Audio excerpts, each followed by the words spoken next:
This front-wheel drive 5-seater is Mazda's best-selling vehicle, and we're happy to report most buyers choose the more versatile hatchback body style over the sedan. That seems part of a trend. Compact car sales are down nearly 10%, but demand for small hatchbacks is up 9%.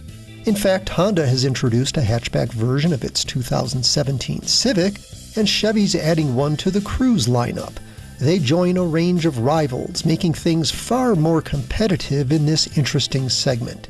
As for the Mazda 3, it's always appealed for its driving dynamics, making its primary adversaries the Volkswagen Golf, Ford Focus, and now the Civic hatchback.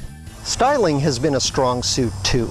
It was last redesigned for model year 2014. This is its first significant change since, and Mazda's done nothing to jeopardize its standing as one of the best-looking cars in the class. A new grille helps it seem a little wider and lower. All models now have LED headlights.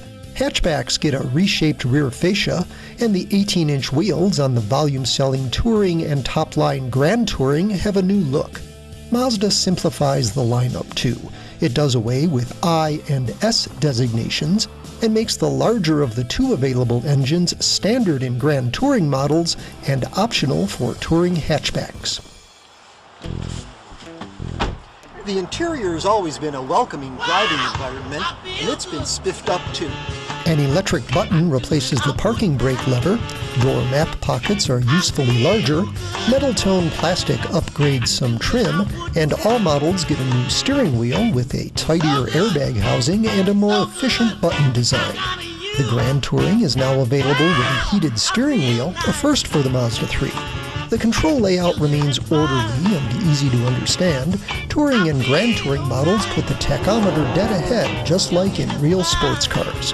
All models have convenient keyless entry with push-button start, plus this nicely designed knob and button interface for the tablet-like display. Along with voice commands, it's your connection to software and smartphone apps. On Grand Touring models with the embedded navigation option, it displays GPS mapping. Grand Touring models continue with this plastic panel that can project vehicle speed and other data.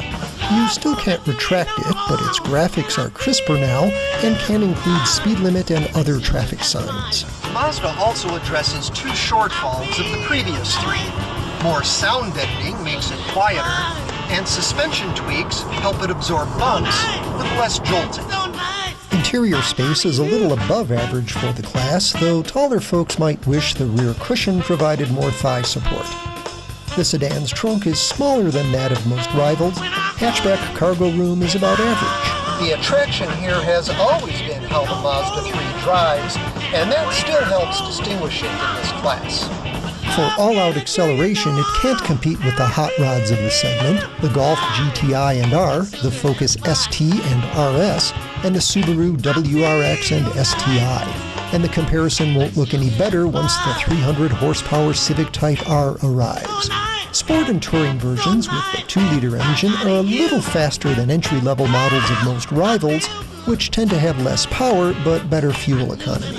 Touring 2.5 and Grand Touring versions are usefully quicker, if not outright fast. They are quite entertaining with manual transmission, the choice of about 15% of Mazda 3 buyers. With automatic transmission, a sport mode function that recalibrates gear changes is now standard with both engines, not just the 2.5. Paddle shifters remain limited to the bigger engine and now are part of an option package rather than standard. Where any 3 shines is in handling. You get the balance and agility of a driver's car, and that's even before this year's edition of G-Vectoring Control. That's Mazda's name for a new standard feature that relaxes engine torque just enough to dip the nose as you begin a turn. That momentarily shifts weight to the front tires for more grip. It's a neat trick. All the driver notices is quickened response. Compact car shoppers will notice Mazda's worked some mojo on pricing and content too. It's juggled standard and optional features to cut the base price of Grand Touring models by about $1,500. These top-line editions still come with leather upholstery, and the 2.5-liter engine is now standard. But xenon headlamps have been dropped, and the previously standard navigation system is now part of a $1,600 premium package. In the most important change, the price of autonomous emergency braking has come down. This feature is crucial to earning top safety ratings because it can prevent a frontal collision by automatically bringing the car to a complete stop. It's now included in an $1,100 option for Grand Tourings, less than half the price of last year, and it's newly standard on all touring models, which see their base prices increase less than $500. All this improves the 3, bringing it some of the refinement of the Golf without the flash of the overstyled Civic. There's still nothing here to match the segment's muscle cars, but Mazda's added a pinch of handling and a dash of polish and mixed it with a better value story. That should be appetizing to lots of compact car shoppers. For more on this and other cars, trucks, and SUVs, go to carpreview.com and please subscribe to our Car Preview YouTube channel.